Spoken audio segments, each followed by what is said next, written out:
When classrooms become battlegrounds. The recent tragedy at Balabagan Grade School in Lanao del Sur, where a teacher was fatally shot by a student allegedly angered by a failing grade, is a chilling reminder on how we have drifted from the sanctity of education as a safe haven. A classroom should be a place where minds are nurtured and futures are built, not a space where fear and violence overshadow the pursuit of learning. This horrific act shatters not only the life of a dedicated educator but also the sense of security within the entire school community.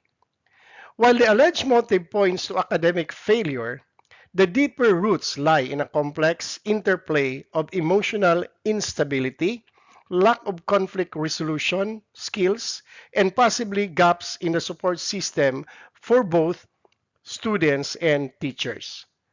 Education is not merely about grades. It is about building resilience, discipline, and empathy. When these values are absent, frustration can metastasize into acts of irreversible violence. The question we must now confront is not simply how we punish, but how to prevent. The incident underscores the urgent need for comprehensive mental health programs in schools, effective counseling services, and stronger security measures. Equally important is the promotion of emotional intelligence and the teaching of respect to authority, for disagreements never escalate into bloodshed.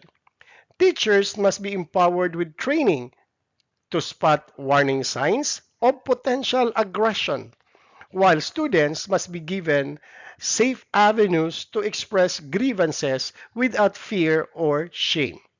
No teacher should ever face the prospect of dying at the hands of a student. No student should never be consumed by anger so great that it destroys lives, including their own.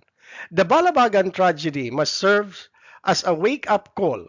We must restore the classroom as a sanctuary of trust, respect, and learning, or risk letting violence dismantle the very foundation of our future.